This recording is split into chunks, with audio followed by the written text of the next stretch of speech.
Hey guys, how's it going? I have a new knife here I wanted to show you. Today we're talking about a new Victorinox knife.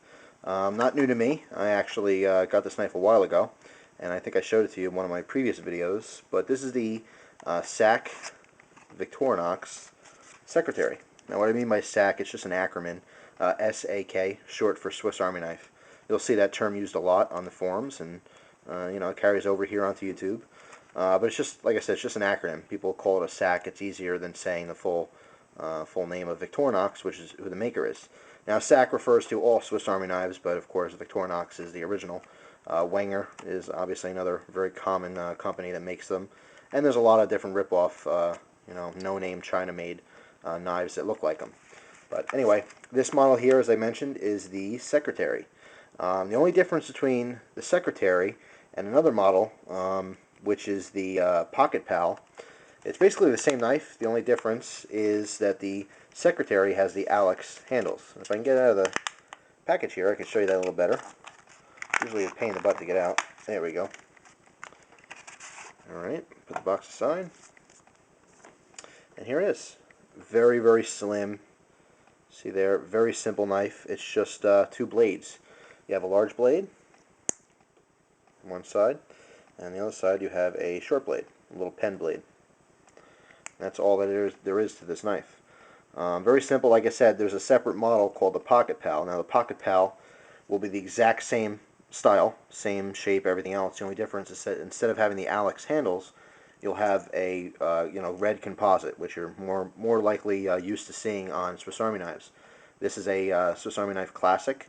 I also have a Spartan here to show you size comparison between this Secretary. So I'm going to close it up real quick, and I'll show you that right now. Again, here's the Victorinox Spartan, then the Secretary in the middle, and then your Classic. So give you a heads-on comparison there. Biggest difference is going to be the thickness. So actually, I'll put this on the bottom because it's even thinner than the Classic.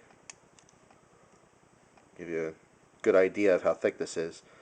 Very, very simple. Like I said, all you have is two handle scales, two blades, and a backspacer. That's pretty much it. Now, Alex, you see that term used a lot. There's a lot of different models that have the Alex handles. Basically, it's just aluminum.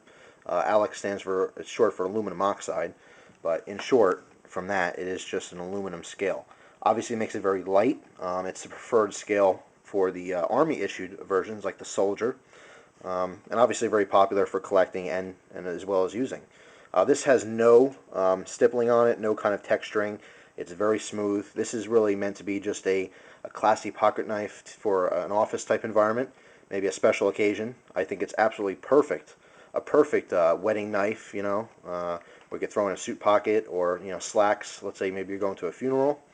Any kind of special occasion where you're getting dressed up. You don't want a big bulky tactical knife in your pocket. You don't want something very heavy. It's just like I said, it's very classy and fits perfectly in an office environment. From everything from being literally a secretary all the way up to being a big head CEO of a company. It's just a perfect little knife. Now, what I use this for is for that, special occasions. What I'll generally use is the large blade for my cutting task if I need to do something real quick. And the small blade, I actually never touch. I keep this factory edge on there, so it's nice and sharp. If for some reason I, neglect to touch this up or sharpen it, I always have an extremely sharp blade on me. So that's, for me, that's just a backup blade. Let me give you some dimensions on this knife. This is 3 1/4 inches long. Again, it has the Alex aluminum oxide handle scales on there.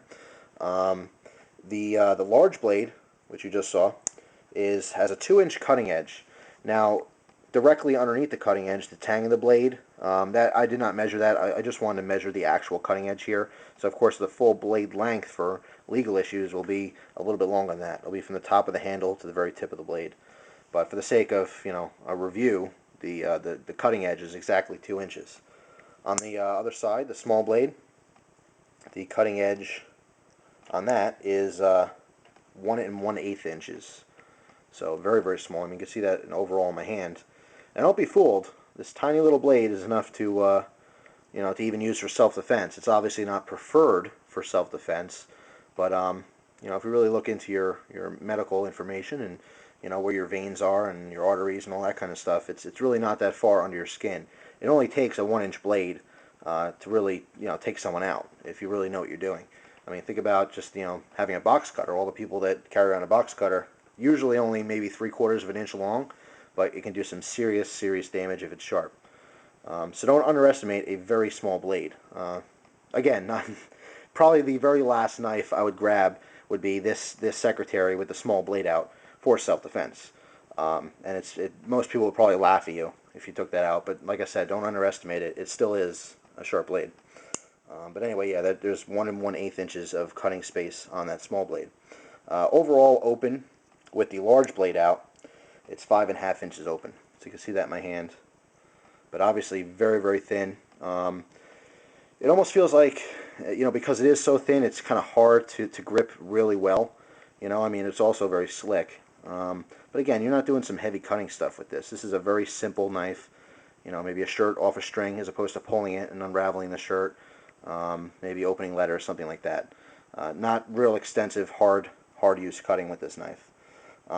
Speaking of being light, it is extremely light. It's 0.75 ounces, so it's only 3/4 of 1 ounce.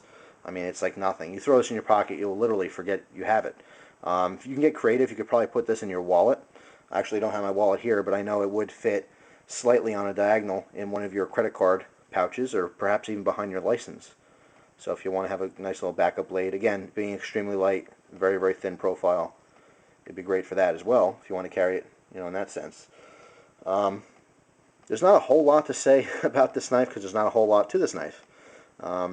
You have 3 little pins here, 2 pivot pins, 1 for each blade, and of course 1 for the back spacer. That's what keeps the pressure on the blades when they're open. This is a slip joint like all other Swiss Army knives. You do have some pressure from the back spacer, so it's not just flopping around, but it doesn't take much to release that pressure to close it. So obviously be careful when you're using these knives. If you happen to bump into something, you know, it will close the blade on you. And because of that back spacer, the blade, it wants to keep the blade shut. Okay, so they do want to snap shut.